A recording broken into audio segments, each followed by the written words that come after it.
សួស្តីកូនកូនដែលជាសិស្សានុសិស្សទាំងអស់គ្នាជាទីស្រឡាញ់ថ្ងៃនេះវិលមកជួបលោកគ្រូទៀតហើយនៅក្នុងការអានស្រៈនិស្ស័យទាំង23តួចូលកូនកូនអានជាមួយលោកគ្រូទាំងអស់គ្នាត្រអាត្រអេ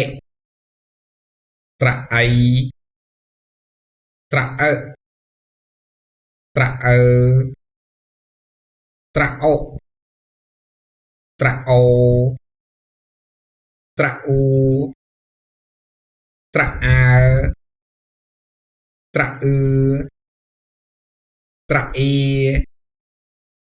ត្រអេត្រអែ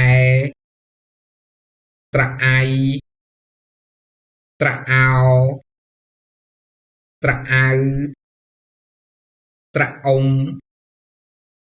ត្រអំត្រអាំត្រអាក់ត្រអុកត្រអេះត្រអស់